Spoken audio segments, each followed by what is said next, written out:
सोचो एक आर्ग्यूमेंट जो आम लोग भी करते हैं, नंबर्स या टेक्नोलॉजी।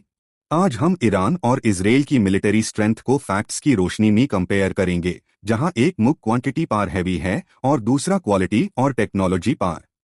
सबसे पहले मैन पावर की बात करते हैं।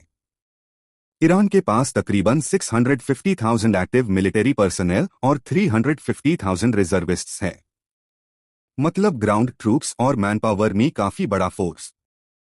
इजराइल के पास अराउंड 178,000 एक्टिव ट्रूप्स और 465,000 रिजर्व्स है। नंबर्स में छोटा लेकिन हाईली ट्रेन्ड फोर्स और रैपिड मोबिलाइजेशन फोकस के साथ। अब बात करते हैं एयर पावर की। ईरान की एयर फोर्स में कई एयरक्राफ्ट और हेलीकॉप्टर्स शामिल है, जो ज्यादातर ओल्डर मॉडल्स पार मबनी है। नंबर्स ठीक है, लेकिन टेक्नोलॉजी इतनी एडवांस्ड नहीं। इजराइल के पास अप्रॉक्सीमेटली 532 मिलिट्री एयरक्राफ्ट है।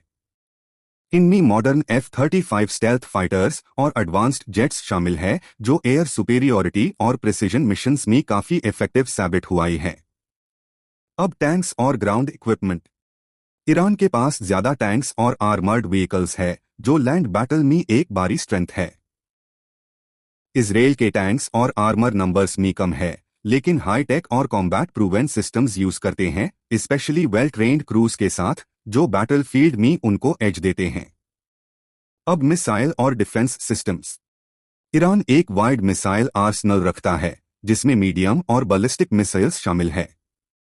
ये लॉन्ग रेंज डिटेरेंस के लिए डिजाइन किए गए हैं। इजराइल की मिसाइल डिफेंस सिस्टम्स जैसे आयरन डोम, डेविड्स स्लिंग और एरो इनकमिंग थ्रेट्स को इंटरसेप्ट करने में ग्लोबली रिकॉग्नाइज्ड है।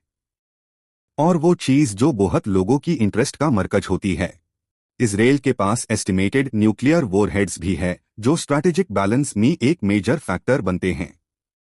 ईरान के पास ऑफिशियली न्यूक्लियर वॉरहेड्स नहीं है, लेकिन उसका मिसाइल नेटवर्क और डिफेंस प्लानिंग रीजन में काफी डिबेटेड टॉपिक है। तो फाइनल कंपैरिजन क्या कहता है? ईरान मैन पावर, आर्टिलरी और मिसाइल्स में स्ट्रॉन्ग है। Israel advanced technology, modern air power, missile defence और स्ट्रैटेजिक एसेट्स में एज रखता है। यानी जीत सिर्फ कन्वेंशनल नंबर्स से डिसाइड नहीं होती। एक साइड क्वांटिटी और रीच की स्ट्रेंथ रखती है और दूसरी प्रिसिजन और टेक्नोलॉजी सुपीरियोरिटी।